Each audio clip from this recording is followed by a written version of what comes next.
그때 국회 소추위원회에서 내놓은 증거라는 게 뭡니까? 신문기사 이런 거 15개 하고 관련 뭐 또 자료 2개 이거 아닙니까? 그래서 헌법재판소 재판관들이 그 내용을 갖고는 소추를 할 수 없으니까 탄핵 사유가 뭡니까? 느닷없이 헌법을 수호할 의지가 없다 하는 거로 탄핵했는데 탄핵 사유에 헌법 수호 의지가 없다는 조항이 어디 있습니까?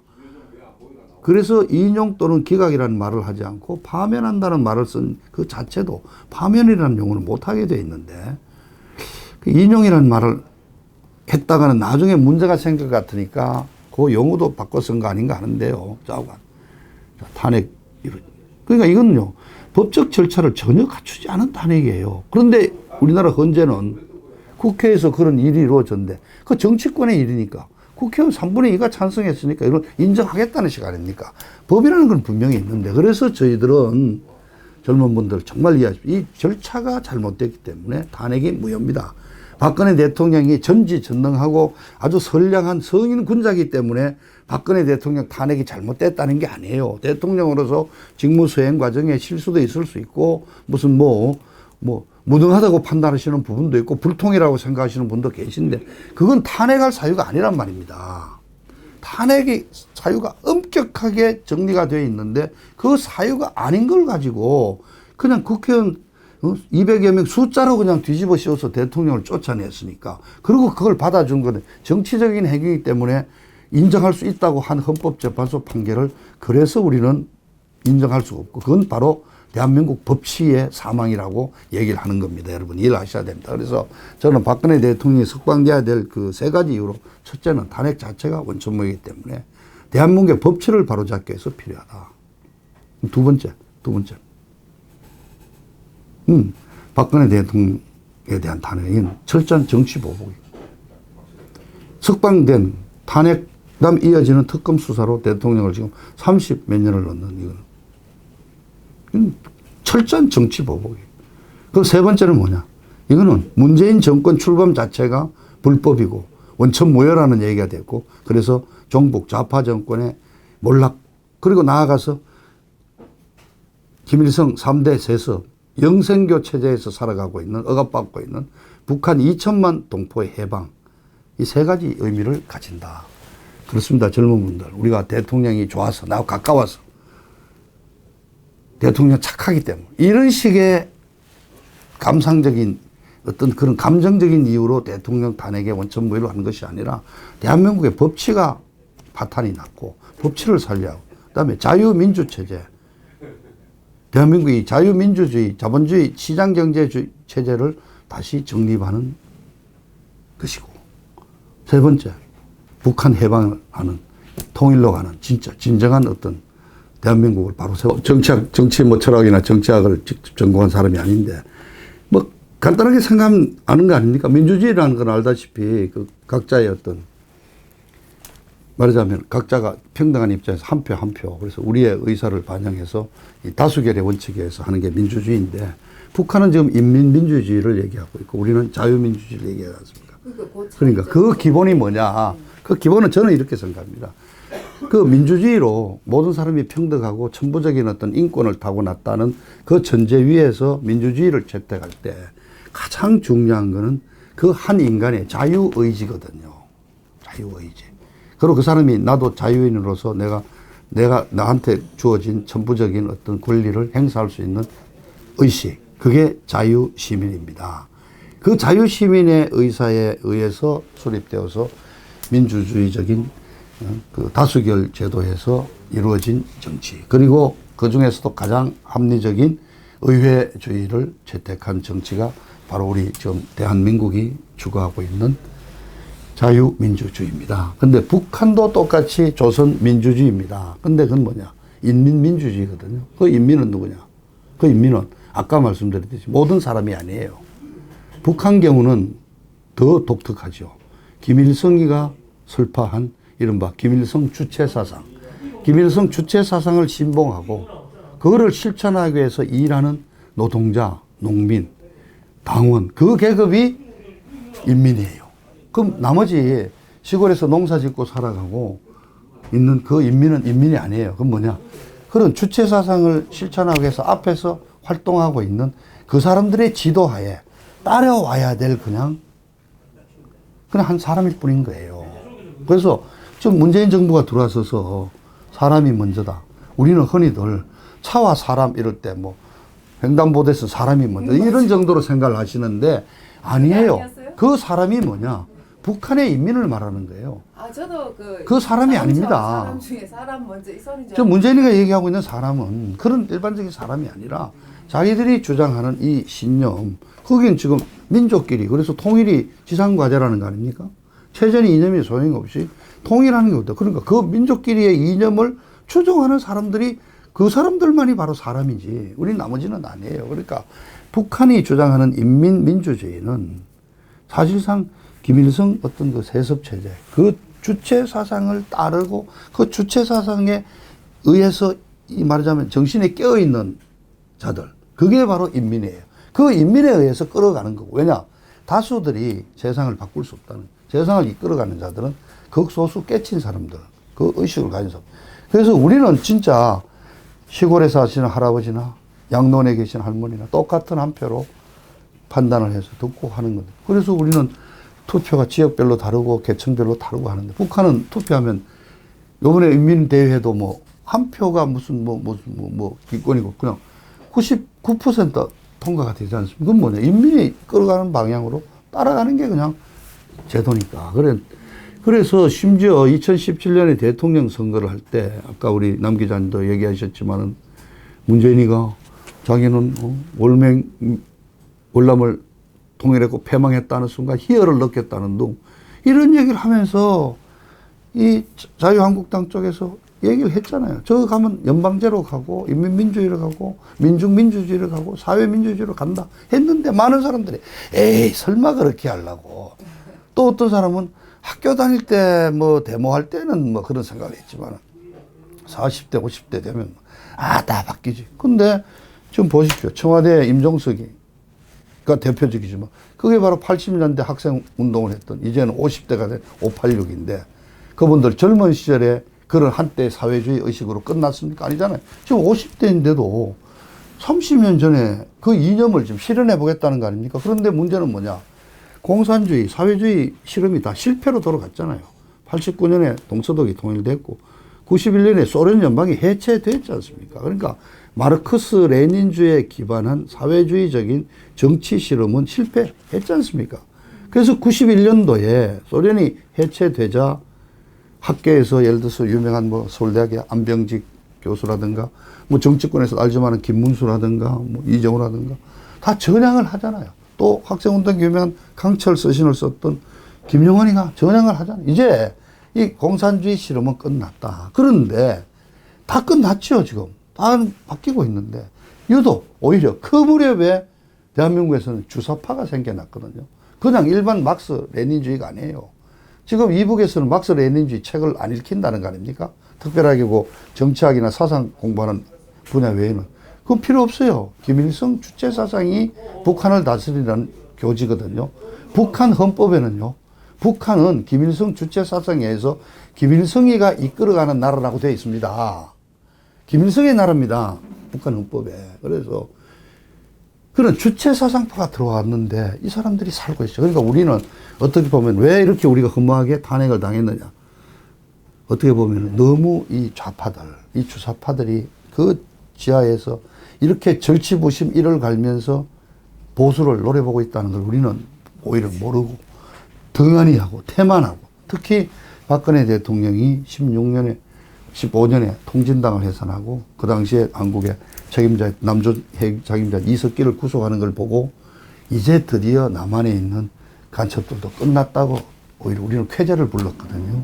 근데 그게 사실은 거꾸로 좀 북한 쪽에 자극을 줘가지고 지금 상당 부분 지금 16년 9월 10월부터 북한에서 온 난수표 방송이 급증하면서 결국 이 탄핵의 과정에도 북한 측이 깊숙이 개입했다고 지금 얘기가 나오고 있지 않습니까? 그러니까 어떻게 보면 우리 보수 측에 너무 이렇게 어떤 태만과 방만한 어떤 대응으로도 실패했지만 중요한 것은 이 자들은 30년 전 학창시절에 머릿속에 박혔던 그 사회주의 이념을 지금 실천해 보겠다고 하고 있잖아요.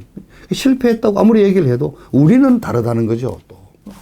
그게 바로 장한성이가 얼마 전까지 했던 장한성이가 소득주도 성장인데 그 결과가 이제 어제 드디어 드러났잖아요. 1, 4분기 실적이 마이너스 0.3%. 이게 2008년에 미국에서 시작된 세계 금융위기. 그때 우리가 2008년 4, 4분기가 3.3% 마이너스 성장을 한 이래로 11년 만에 드디어 대한민국 경제가 망가집니다. 박근혜 대통령 시절은 그래도 2.5%에서 시작을 해서 3.2%까지 경제가 성장을 했지 않습니까? 그리고 얘들한테 넘어가서 지금 이제 드디어 마이너스 성장까지 왔는데 또 핑계를 댄다고요.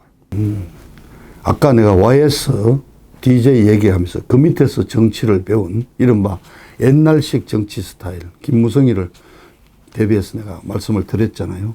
그런 걸 안 하셨죠. 근데 그게 박근혜 대통령 본인으로 보면 손해죠.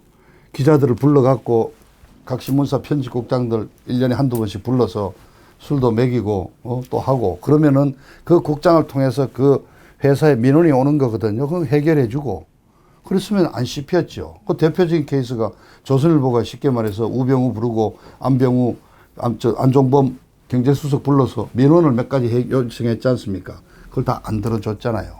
그러니까 조선일보가 씻기 시작한 거 아닙니까? 대통령이 안 들어주신 거예요? 안 들어줬죠. 네.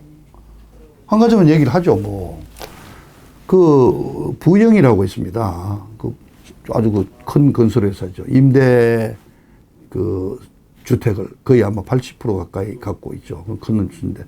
그 부영이, 그 부영 이중근 회장이 고등학교, 중학교에 뭐 다목적 체육관 또는 기숙사 이런 걸 많이 지어 주셔가지고 신문에 아주 선행으로 보도도 됐는데 그런 과정에서 아마 공사비를 이렇게 좀 부풀리는 식으로 해서 말하자면 50억밖에 안 드는데 70억 든다 이런 식으로 해서 한 20억을 이렇게 준비하는 비자금, 회사의 어떤 이유 때문에 비자금을 한 1,500억 좀 모았거든요. 그게 이미 15년 초에 국세청이 적발이 됐습니다. 그래서 여러 가지 말하자면 로비는 있었겠지만은 결국은 이제 그 국세청에서 정식으로 이제 검찰까지도 수사가 들어가는 이런 단계에 조선일보가 안종범 수석을 불러서 제일 먼저 부탁했던 사건이 바로 그 부영에 대한 그 탈세 사건 수사를 마무리해 달라는 거였지 않습니까?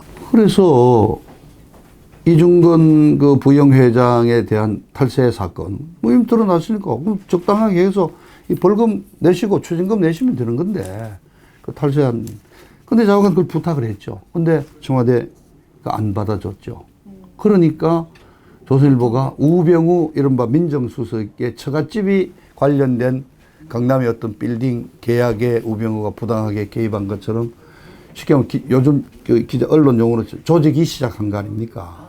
그게 2016년 상반기부터 시작된 사건 아닙니까? 그 과정에서 좌파들이 이 박근혜 정부의 허점을 파악한 거죠. 그러면서 어느 날 갑자기 최순실이라는 인물이 뜨면서 그냥 갑자기 마녀사당이 시작돼 버렸는데 문제는 전 언론이 거의 달라들어서 대통령을 그냥 마녀로 그냥 몰아가 버렸죠. 그러니까 박근혜 대통령은 말씀드리지만 옛날식의 정치 편하게 하고 보스들을 만나서 이렇게 완전 쇼부를 치고 독대를 해서 뭐 이권을 주고 하는 이런 정치를 안 하신 분이잖아요. 자기에게 손해될 걸 알면서 안 한 겁니다. 대한민국의 정치 풍토를 바꿔놓은 분입니다. 자, 그 다음에 연금. 우리나라 연금 때문에 연금 부채가 지금 이 정부 들어서는 더 늘어났지만은 공무원 연금, 뭐 교육 연금, 뭐 하여튼 연금 때문에 지금 나라 부채가 국가 부채가 몇백 조씩 늘어나게 되어 있는 상황입니까? 그래서 연금 손을 대지 않습니까? 그래서 물론 완벽한 상황이지만 연금 개혁을 단행을 해서 어쨌든 누진율을 좀 줄이고 해서 국민연금의 그 존속기간을 더 늘릴 수 있도록 했잖아요. 그동안에 또 국민연금 관리를 잘 해가지고 계속 상당히 높은 수익률을 올려서 연금 기금도 많이 확보해 놨지 않습니까?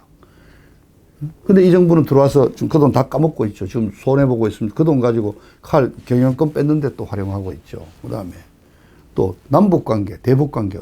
특히 우리 한미동맹을 중심으로 한 우리 우방들과의 관계가 얼마나 돈독해졌습니까? 한미관계, 한일관계, 뭐 영국, 프랑스, 유럽, 특히 중국과도 박근혜 대통령이 개인적으로 시진핑과 사실은 누님 하는 소리를 들어가면서까지 중국과도 했지 않습니까? 시진핑하고는 뭐 그런 거예요. 개인적으로 사적인 지인. 그건 뭐냐, 박근혜 대통령이 시진핑과 가깝게 그렇게 중국에 찾아갔던 이유는 중국을 통해서 북한의 어떤 핵 문제를 좀 압력을 넣어서 하는 그런 중재자로서의 중국의 역할을 기대하고 외교 잘 하셨죠. 그 다음에 북한 문제에서 북한은 이제 드러나고 있지 않습니까? 제재를 가하고 어려워지니까 대화에 기어 나오잖아요. 그리고 그 당시에 아예 그냥 개성공단을 폐쇄해서 북한에 들어가는 외화, 그게 핵무기 개발 자금이죠. 그걸 막았잖아요. 그래서 오히려 또 참수부대도 그때 만들었죠. 오히려 북한 해방을 얘기했죠. 그래서 드레스덴 연설에서 통일은 대박이라 그러는 게 통일하면 그냥 막 복이 굴러 떨어진다는 이야기가 아니라 통일을 함으로써 우리 자유민주, 대한민국의 주도하에 이루어지는 자유인민공화국을 만들므로써 북한을 해방시키고 우리 민족이 다시 한번 웅배할 수 있다는 그런 말씀입니다. 이런 건 뭐 예를 들면 한두 가지 아니죠. 어떤 분이 정리해 놨더니 한 4, 50가지 되던데요. 박근혜 대통령의. 정책에 대해서. 근데 저는 해설을 좀 드리죠. 이런 모든 일이 대통령으로서 정치인으로서 박근혜라는 분에 대해서는 손해가 다른 일만 했어요. 연금 개혁해갖고 연금이 줄어드니까 공무원들 입이 튀어나오는 거죠. 김영란법 만드니까 탄핵된 이유 중에 하나도 김영란법 때문에 대한민국 기자들 어디 가서 공짜로 골프 치고 술 얻어먹는 거 그거 막는 때문에 기자들이 전부 입이 튀어나가지고 대통령 공격이 났었다고 그러는데 김영란법도 했잖아요. 하여튼 대통령은 아마 임기 난 5년이니까 5년 안에 대한민국을 한번 이 정치에서부터 모든 걸 한번 반드시 잡아보겠다 하는 생각으로 손해되는 일만 다 하셨습니다. 본인 정치 생명에는 치명적인 상처가 되는 것을 오히려 찾아가면서 하셨죠. 난 그게 오히려 더 가장 큰 어떤 아마 젊은 분들 이건 이해를 전혀 못했을 거예요. 이제 좀 이해를 하셨으면 합니다. 손해보는 일만 골라가면서 그러니까 대한민국과 결혼하신 분이에요. 본인이 뭐 치부해 놓은 게 있습니까? 자, 그럼 나왔는데 지난 2년간 탈탈 털었는데 하나도 없잖아요.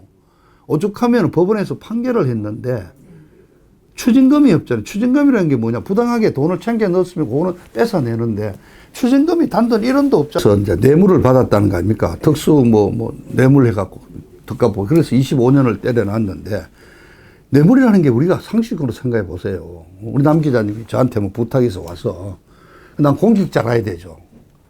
아이 좀 부탁합니다. 말이야.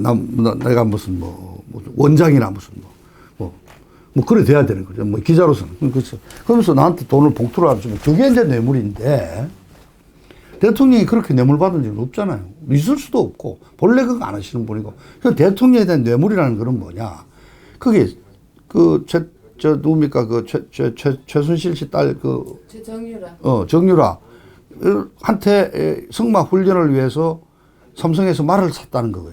훈련비를 대줬다는 거거든요. 근데 그게 보면 삼성의 자료를 다 보면은 마침 승마협회 회장이 삼성 계열사 사장이 승마협회 회장으로 됐고 그래서 그분이 승마협회의 건의를 받아들여서 내년이 바로 20년 아닙니까? 아시안게임에서 승마가 우승했으니까 동경올림픽에도 딸 수 있게 동경올림픽을 겨냥해서 유망주 양성 말하자면은 계획안을 만들어 와서 일단 회장사인 삼성에 그걸 도와달라고 요청을 했고 그래서 그걸 받아들여서 삼성에서 아마 초기 단계가 70억 정도로 했고 그것도 이왕 하는 김에는 훈련은 외국 가서 해라. 그럼 영국이나 가자. 그래서 일단 갔던 데가 독일인 거죠. 그죠?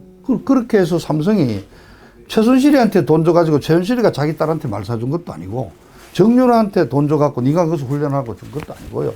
승마협회에 말하자면 지원금이 가서 정유라만이 아니고 다른 5, 6명의 유망주들이 선발이 돼서 같이 하는 훈련 계획의 일환으로 정유라가 갔던 거거든요.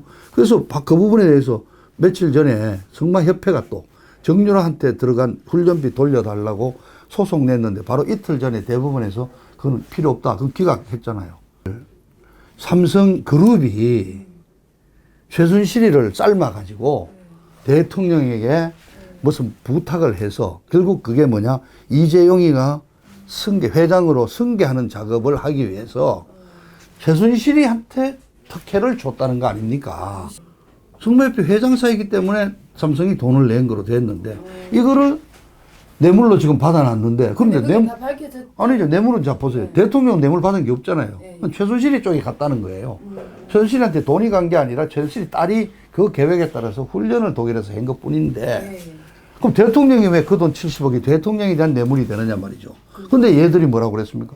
최순실이하고 대통령이 경제 공동체라는 거 아니에요. 경제 공동체는 아까 얘기했지만 남기자님이 저하고 공동체가 되려면은 아니 부부가 될 필요는 없죠. 나하고 통장을 같이 쓰면서 내가 오는 수익도 그 통장에 가서 그 통장으로 같이 뭐 회사를 경영을 한다 이러면은 부부 혈연 관계가 아니라도 같이 돈을 갖고 이렇게 투자를 하고 하면 경제 공동체. 박근혜 대통령이 그래 최순실이라고 해서 주식 투자해 본 적이 있냐 이거예요. 이미선이 남편처럼 한 적 없잖아요.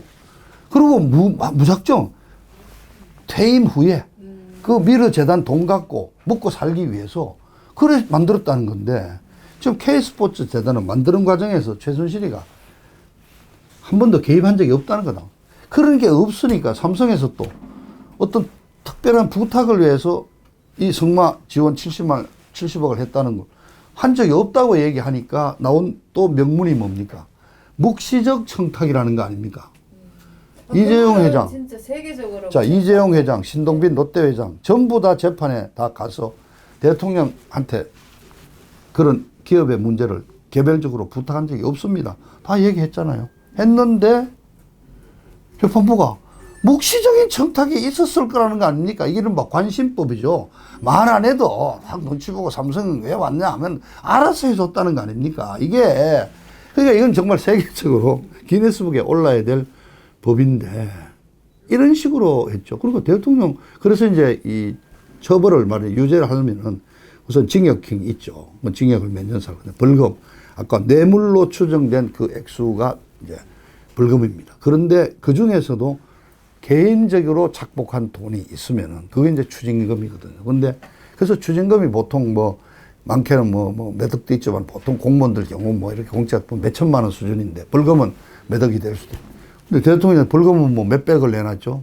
뭐 200 몇십억인가. 근데 저 기억을 그 벌금을 이제 뇌물로 단정한 액수를 다 합쳐놓은 거죠. 아까 말한 승마지원금도 뇌물이다 했는데 대통령한테 단돈 한 푼이 안 가니까 추징금이 없는 거죠. 그러니까 추징금이 없다는 얘기는 그러니까 그거는 법적으로 박근혜 대통령한테 단돈 1원도 간 적이 없다는 오히려 법원에서 증명해 준 내용이죠. 그래서 추징금이 없다는 사실은 돈을 받은 적이 없다는 얘기죠. 저 청와대에 있는 안주인 하시는 정숙이 여사가 어디 갈 때 뭐 프랑스 지난 작년에 방문할 때 뭐 어디 가서 우리나라 샤넬 업체에서 협찬 얻어 갔잖아요.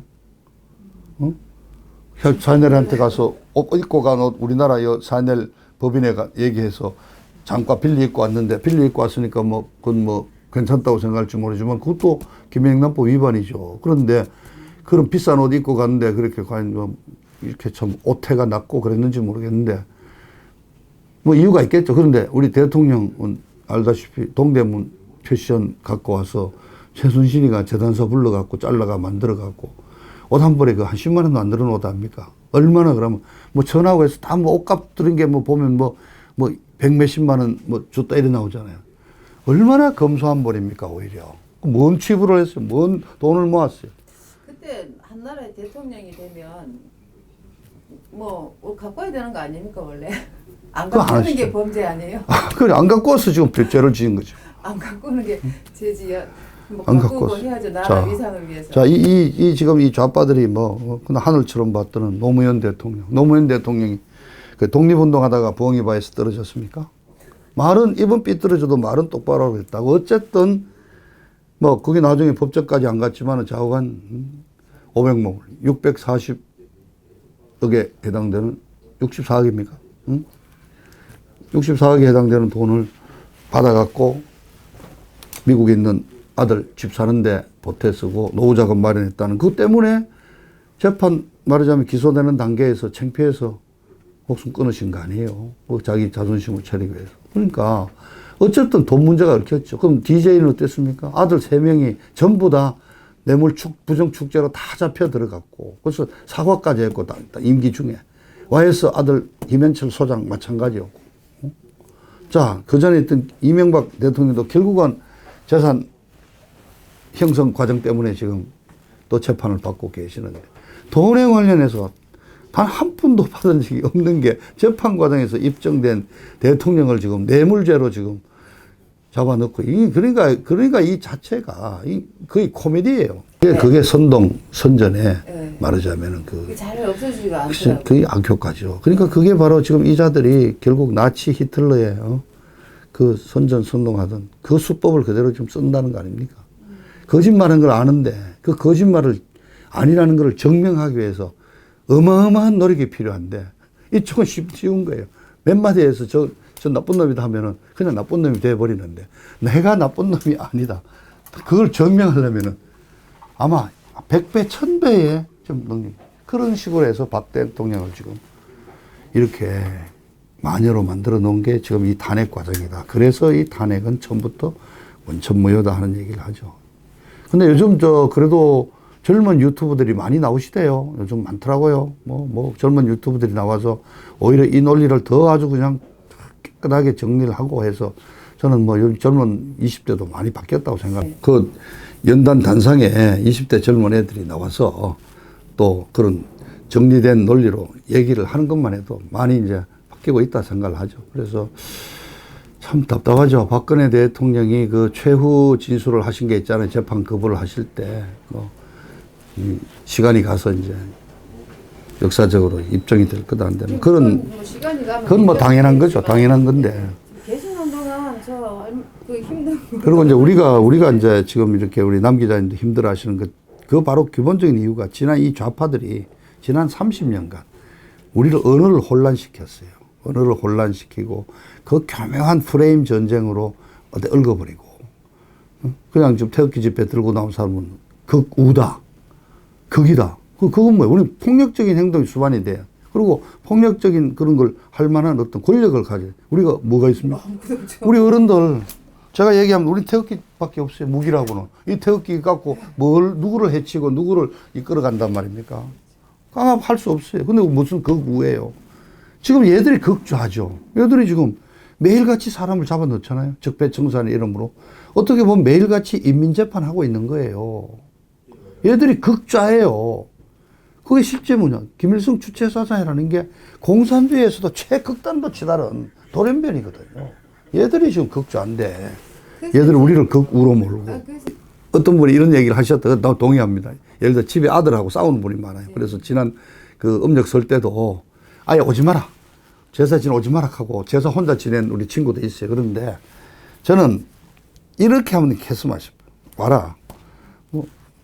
딸이 이렇게 반대한다. 그럼 오케이. 너 오늘부터 절연하자. 너 상속 없다. 아니 그러자. 그럼 너 선택해라.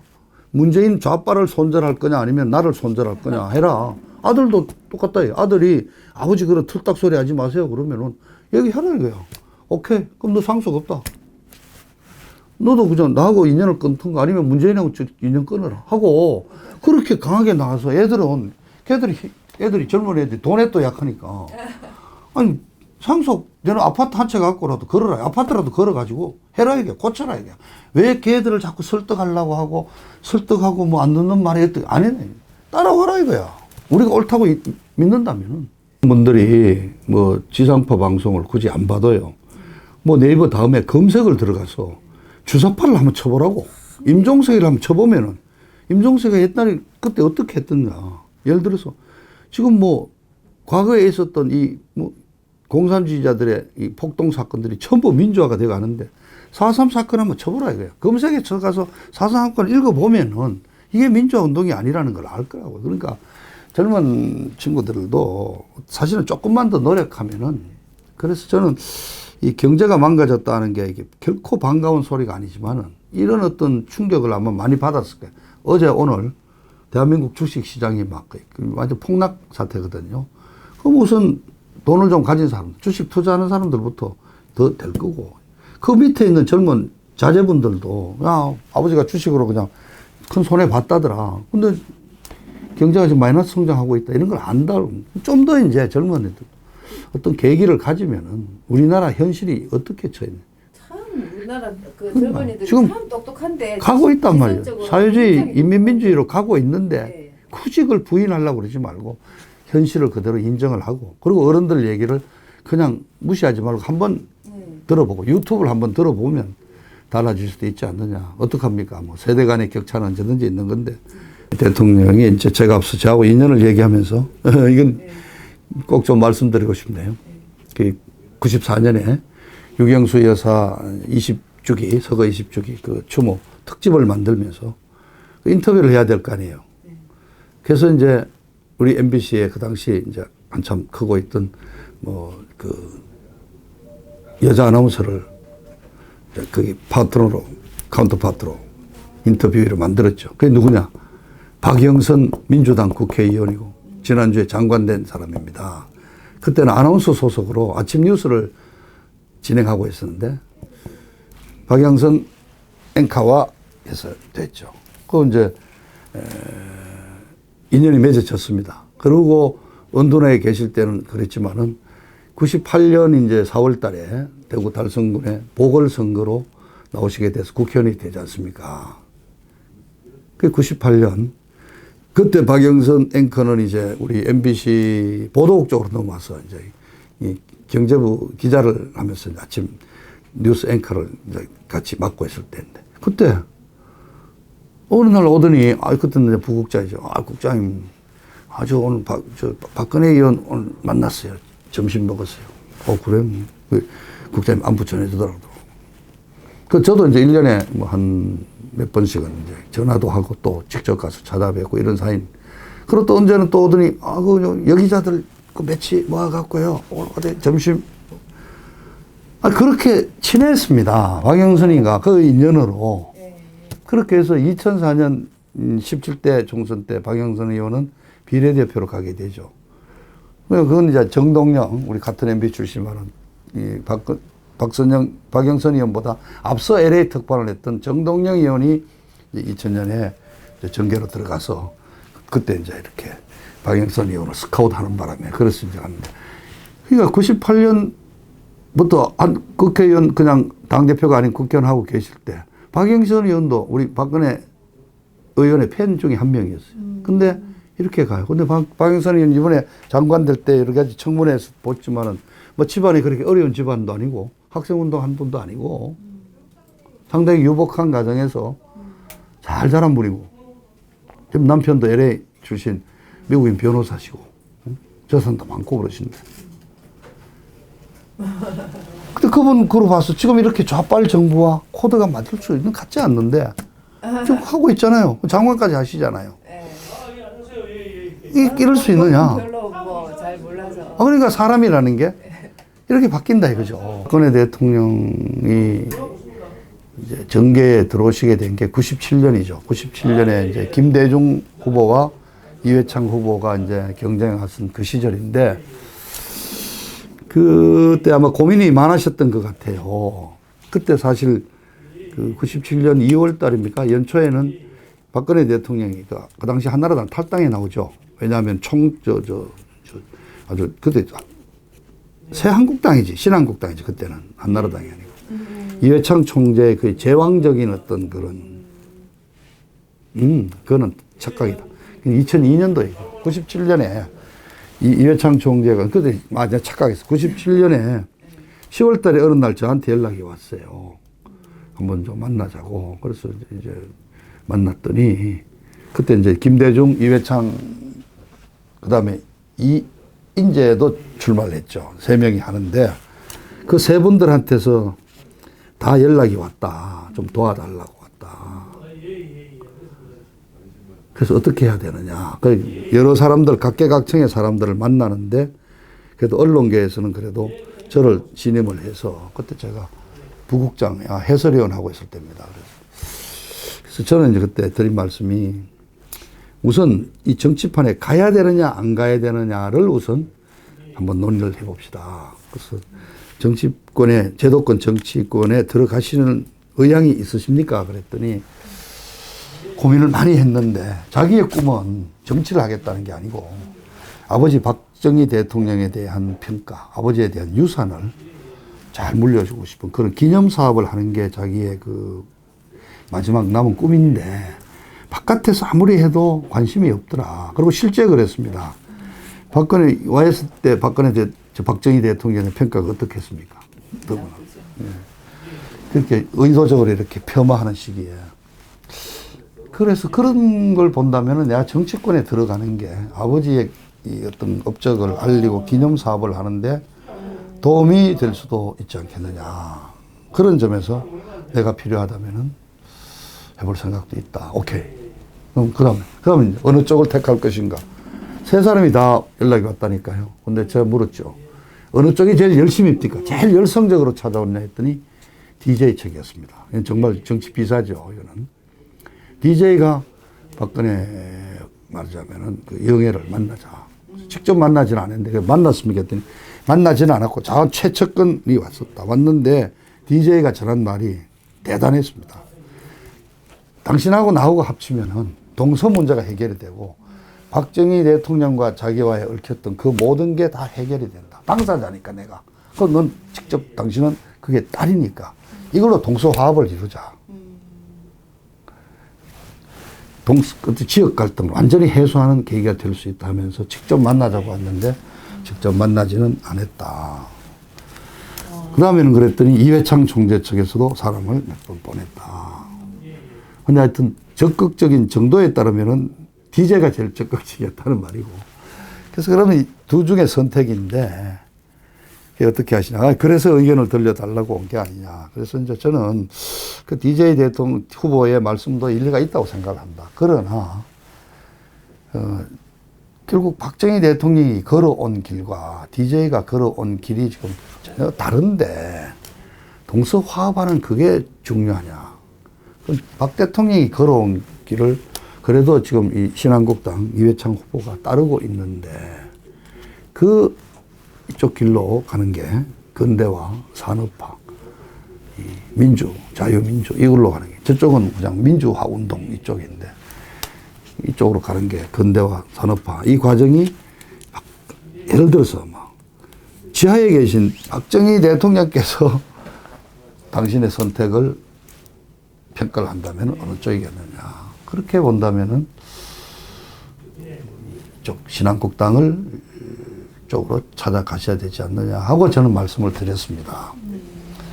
근데 뭐 제가 얘기해서 들으신 건 아니겠죠. 저보다 더 훌륭하신 그 당시에 참 남도구 그런 총리님이라든가 뭐 박대준 회장 그러신 분들 다 의견을 듣는데 아마 젊은 또 쪽 그 당시엔 나도 젊었으니까 쪽 얘기를 언론 얘기를 참고했던 거 아닌가. 어쨌든 그 길로 가셨잖아요. 그리고 이제 그런 인기 위에서 98년 보궐선거가 있을 때 공천을 주시게 된 거죠. 이미 97년에 박근혜라는 사람이 가진 아우라를 정치권에서 알았던 거죠. 그래서 98년 4월 달에 보궐선거로 발탁이 돼서 이제 이렇게 이루어졌는데 또 이야기하죠. 이왕 나온 김에. 우리 젊은 분들이 알아야 돼요. 98년 그 달성군, 대구 옆에 있는 동네입니다. 그게 제 고향이 현풍곽가인데, 곽시의 고향이 민능 달성군입니다. 거기에 상대방 후보로 나온 사람은 DJ당의, 이쪽 집권당이죠. 그죠? 집권당의 후보로 나온 사람, 엄삼탁 씨라고, 그 지역 출신의 ROTC로 해서 장군까지 하신 분인데, 그때는 선거 한번 하면은 30억씩 쓸 때입니다. 그때 돈으로. 그때는 정치판에 돈이 막 돌아다녔습니다. 손짜니로 막 이렇게, 당협의 부위원장 주면은 2, 3억씩 돈 갖다 주고 또 그 국회의원이 되면은 막 그분이 또 필요한 어떤 이렇게 인허가도 좀 도와주고 할 수 있는 그런 시기였습니다. 지금부터 만 25년 전이네, 그죠? 20여 년 전이네, 98년이에요. 20년 전인데. 그 당시에도 정치 한번 하면은 30억 정도씩 쓸 때입니다. 근데 시골은 더구나 50억씩 막 쓸 때입니다. 근데 엄삼탁 씨가 어마어마하게 돈을 썼습니다. 다 압니다. 그래서 거기 어떤 조만한 동네가 하나 있는데 그 동네는 강아지들이 전부 10,000원짜리 입에 물고 다닌다고 그러고 그랬더니 또 어떤 사람은 아니야 이쪽에는 가면 100,000원짜리 수표 물고 다니고 있어 이런 얘기까지 나올 정도인데 또 어마어마한 돈을 썼고 DJ로서는 영남에 대구에 평민남입니까 어때? 말하자면 의원 하나 만들고 싶어서 물심양면을 지원을 했겠죠. 그런 시절에 박근혜 처음 나와서 정치를 하신 분이 다니는데 어느 순간 누군가 연 돈도 없다더라 하는 얘기를 듣고 그 이제 그 달성군 사람 아니라 대구 시민들도 선거 운동하는 거 보러 이제 연설들을 가는데 누군가가 어느 나이 드신 어떤 어머님이 5천 원짜리 10,000원짜리 하나를 꼬게 돼서 주머니에다가 넣어주신 거예요. 근데 소문이 나가지고 선거하는데 마지막 일주일 동안에요. 아니 내가 그거네 가서 설렁탕이라도 하는 선물로 내가 5천 원 주고 왔다 하니 소문이 나가. 정말입니다. 오시는 분들이 전부 다 돈 10,000원씩 갖고 가지고 악수할 때 전부 10,000원씩 줘가 실제 주머니에 10,000원짜리 5,000원짜리가 수록했습니다. 그때는 그런 게 이제 뭐 선거법 그 정치자금법 위반이 아니고 그 뒤에 이제 선거자금법을 뭐 계좌를 만들어가고 뭐 이런 식이죠. 그 당시에는 그런 게 통할 때거든요. 뭐 물론 큰 액수고 몇 억이면 그거는 이제 선거자금법이고 하지만 5,000원 10,000원이었습니다. 주머니에 그냥 꼬깃꼬깃 국밥 사물하고 그 돈을 모아가지고 밑에 비서들이 돈을 했는데 얼마 되겠습니까? 농담이 아니라 주머니에 하루 종일 받아본들이 이게 몇만 원 되겠습니까? 몇십만 원 되겠습니까? 만원. 저쪽은 정말 막 돈을 물량을 해가 심지어 창고에 쌓아둔 돈이 나온 거 아니에요. 돈을 맡아보면 음삼탕이 쪽에서 준 돈 모든이 꿉꿉한 냄새가 난다는 얘기까지 했는데 박근혜 98년 4월 달 그 달성군의 그 따뜻한 봄날 다 울었습니다. 그래서 선거운동이 별로 없어요. 그때 무슨 연설을 했겠어요. 그냥 우는 거예요. 근데 엄마 유경수야.